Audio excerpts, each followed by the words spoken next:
Adegan ini gelap, direkam dengan ponsel. Di bawah sebuah jembatan yang runtuh di selatan Iran, sebuah senter menyapu puing-puing dan berhenti di atas sebuah mobil yang hancur.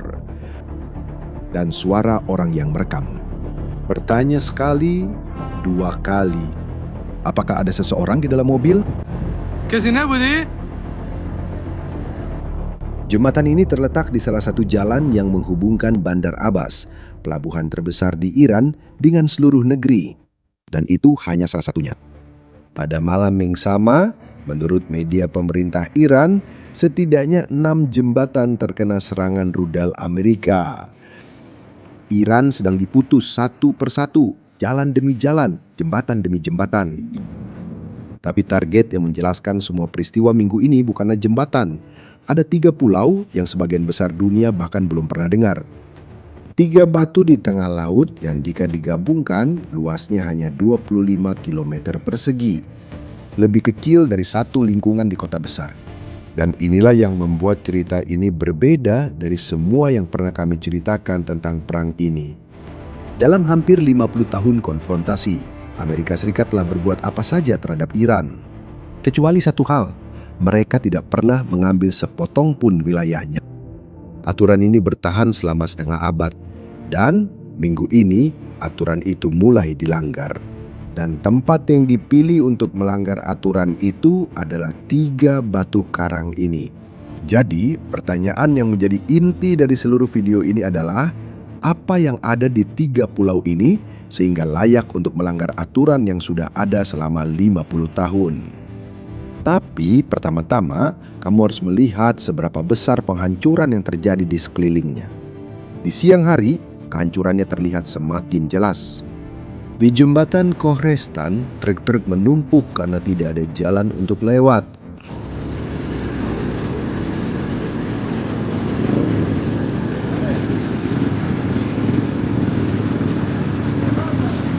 Di dasar kawah, sebuah mobil hangus terbakar sepenuhnya. Satu bagian utuh dari jalur itu benar-benar sudah tidak ada lagi. Dan masyarakat berusaha bertahan sebisanya. Lihat gambar-gambar ini. Mobil dan truk berbelok melalui jalur tanah yang dibuat seadanya, melintasi dasar sungai yang kering, menimbulkan debu karena jalan yang sebenarnya sudah berakhir. Di jalan lain yang menghubungkan Bandar Abbas ke barat provinsi, api masih menyala di jalan saat seseorang merekamnya. Rute tersebut terputus di kedua arah. Dan menurut narasi dalam rekaman tersebut, seorang sopir truk tewas di sana.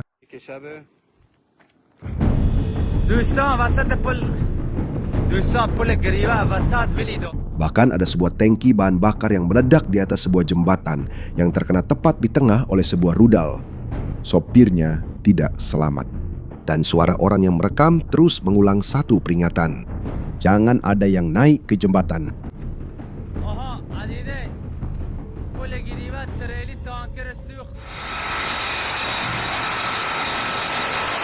7 malam serangan berturut-turut, itulah yang telah dikonfirmasi oleh Komando Pusat Amerika, markas besar yang memimpin perang sejauh ini. Dan gambar-gambar yang dirilis menunjukkan rudal-rudal diluncurkan dari kapal, menerangi laut gelap di Teluk. Tujuannya terlihat jelas di peta. Memutus Bandar Abbas, pelabuhan yang memasok Iran dari jalan-jalan yang menghubungkan ke seluruh negeri. Mengepung pelabuhan itu lewat darat seperti yang sudah mereka lakukan lewat laut. Namun di tengah seluruh kampanye ini terjadi penyimpangan. Pada tanggal 15 Juli, jet tempur Amerika melakukan sesuatu yang belum pernah mereka lakukan dalam kampanye ini. Mereka menyerang di siang bolong. Selama 90 menit, mereka membombardir sebuah pulau bernama Tund Besar. Menurut Komando Pusat, mereka menggunakan bom penembus seberat lebih dari 2 ton yang dirancang untuk menghancurkan bunker rudal jelajah yang digali di dalam batu. Dan dalam sebuah pernyataan tentang kampanye serangan selama 5 jam, Komando Pusat mencantumkan target-targetnya. Bushehr, Chah Bahar, Jask, Bandar Abbas, dan sebuah pulau bernama Abu Musa. Jembatan, pelabuhan, kota, dan pulau. Dan disitulah segalanya menjadi aneh. Jembatan dan pelabuhan, semua orang mengerti kenapa itu jadi target. Sekarang, 3 batu di tengah laut.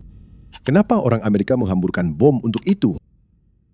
Jawabannya dimulai pada tahun 1971. Pada tahun itu, 2 hari sebelum Uni Emirat Arab ada sebagai negara, Angkatan Laut Iran merebut 3 pulau itu dengan paksa. Abu Musa, Tum Besar, dan Tum Kecil.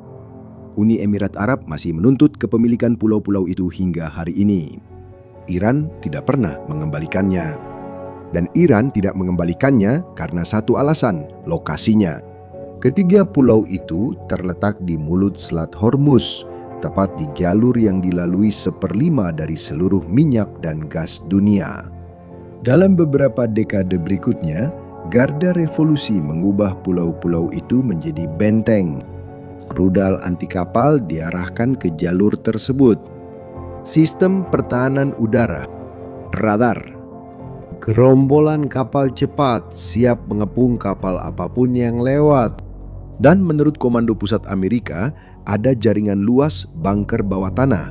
Artinya, pulau ini berongga di dalamnya, seperti gunung yang kami tunjukkan di video terakhir. Di Abu Musa, yang terbesar di antaranya, bahkan ada sebuah desa kecil yang dihuni oleh warga sipil. Sebuah kedok di sekitar pangkalan militer. Para pejabat Iran sendiri memberikan julukan kepada pulau-pulau tersebut. Kapal induk yang diam dan tidak bisa tenggelam.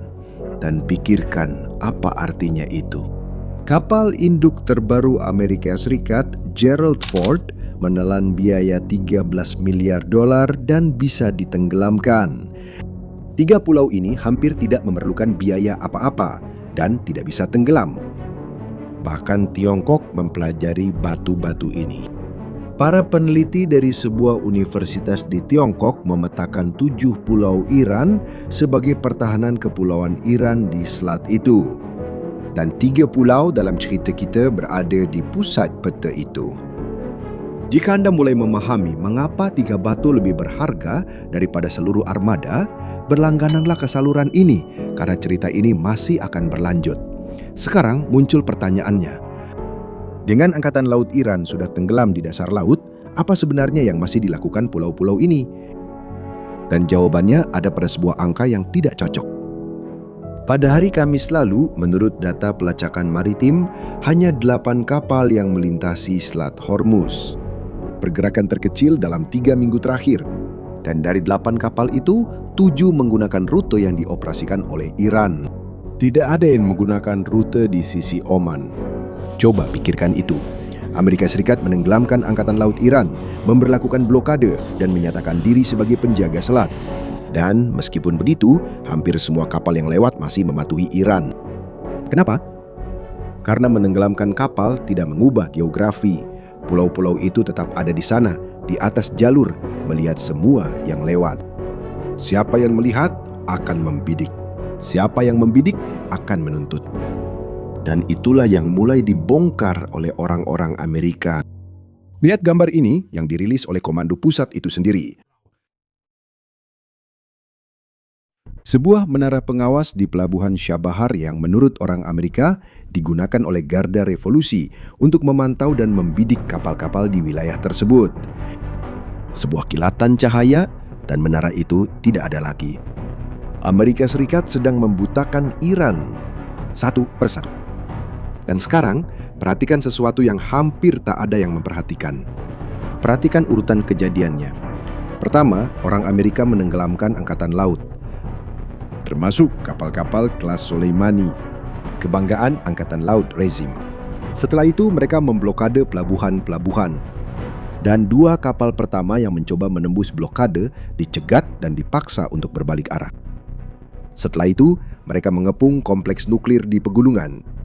Pulau-pulau itu tidak berada di urutan terakhir secara kebetulan. Pulau-pulau itu adalah bidak yang paling terlindungi di papan catur. Lalu sekarang, tidak ada lagi yang tersisa untuk melindungi mereka. Dalam situasi seperti itulah gelombang besar pada tanggal 15 datang.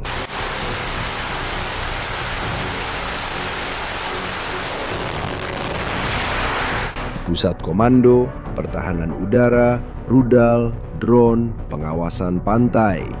Semua terjadi pada malam yang sama. Semuanya diumumkan melalui video oleh komando pusat itu sendiri. Tapi pelumpuhan pulau-pulau itu sudah dimulai sebelumnya, dan itu dimulai dari atas. Pada bulan Maret, serangan udara Israel menghantam sebuah pertemuan para komandan di Bandar Abbas. Di dalamnya terdapat Laksamana Ali Reza Tangsiri, Kepala Angkatan Laut Garda Revolusi. Dan menurut pihak Israel, seluruh pimpinan Angkatan Laut bersamanya termasuk kepala intelijen. Menteri Pertahanan Israel mengumumkan kematian itu dengan kata-kata berikut.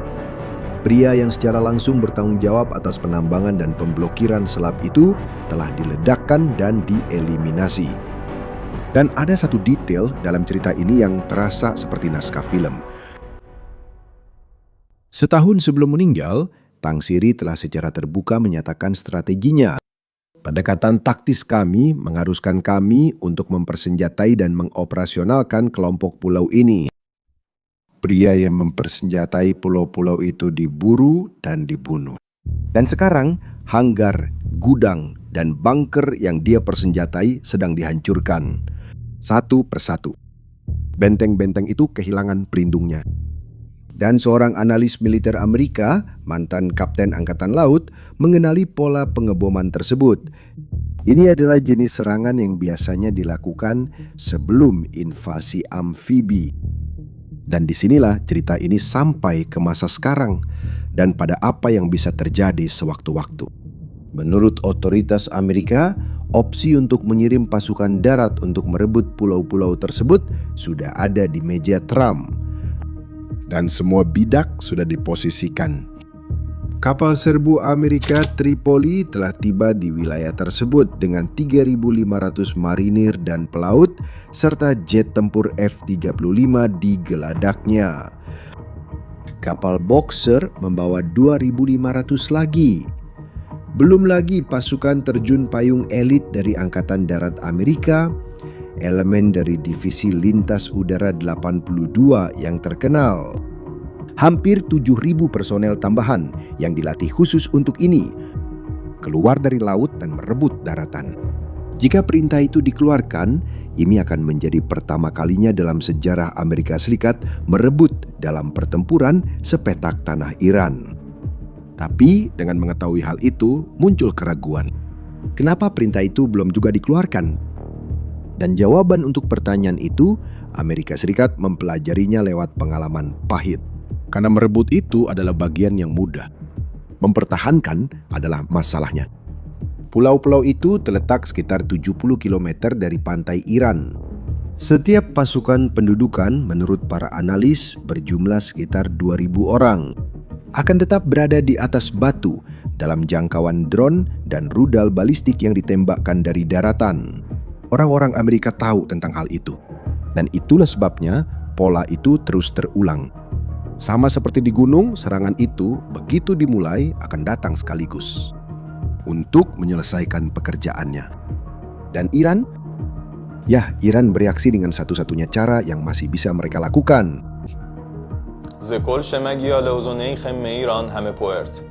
Lihat adegan ini. Seorang perwira berseragam dari Garda Revolusi berdiri di mimbar membacakan pernyataan yang ditujukan kepada negara-negara tetangga. Pesannya, waktu untuk menahan diri telah berakhir. Menurut kata-katanya, para politisi dan militer di Teluk akan berada di bawah serangan siang dan malam. Beberapa hari kemudian, Garda melangkah lebih jauh. Mereka mengancam akan memutus ekspor energi dari seluruh wilayah dengan sebuah pernyataan resmi. Ekspor minyak dan gas dari wilayah ini akan bisa dilakukan semua pihak atau tidak oleh siapapun. Dan itu bukan sekedar ancaman. Rudal-rudal Iran meluncur ke Qatar, tepatnya negara yang menjadi mediator perdamaian, dan juga ke Kuwait, di mana sebuah pabrik desalinasi rusak. Dengan kata lain, itu membahayakan pasokan air di negara yang berada di tengah gurun. Perhatikan polanya, karena ini sama seperti dua video terakhir kita. Pihak yang memegang kendali tidak mengancam tetangga, tidak menyerang penengah, tidak menargetkan air milik mereka yang bahkan tidak terlibat dalam konflik. Semua keributan ini adalah suara dari rezim yang sedang kehilangan pijakan secara harfiah. Trump merangkum situasi ini dengan caranya sendiri. Lebih baik membuat kesepakatan atau tidak akan ada yang tersisa. Sekarang, kembali ke pertanyaan di awal tadi. Apa yang ada di 3 batu itu sampai orang Amerika melanggar aturan yang sudah 50 tahun? Jawabannya adalah bahwa pulau-pulau itu adalah bagian terakhir dari kekuatan Iran atas Selat Hormuz. Angkatan lautnya tenggelam. Pelabuhan-pelabuhan terkunci, gunung itu dikepung, yang tersisa hanyalah daratan. 25 km persegi batu dan bunker ini yang masih membuat 7 dari 8 kapal mematuhi Iran. Jika ketiganya jatuh, Iran tidak akan kehilangan selat itu selama berminggu-minggu. Kehilangan untuk selamanya. Karena bendera yang sudah berkibar di pulau tidak akan turun hanya dengan misil. Pertama, laut. Lalu, gunung. Sekarang, tanah. Perintah invasi itu bisa keluar kapan saja. Dan ketika keluar, kami akan berada di sini untuk menunjukkan kepadamu apa yang sebenarnya terjadi. Jadi, berlanggananlah ke kanal sekarang agar tidak ketinggalan bab ini. Dan sebelum pergi, jawab satu hal untuk saya di kolom komentar. Menurutmu, apakah marinir Amerika benar-benar akan mendarat di pulau-pulau itu? Tulis pendapatmu di bawah, saya akan membacanya. Terima kasih atas perhatian Anda, sampai jumpa di video berikutnya.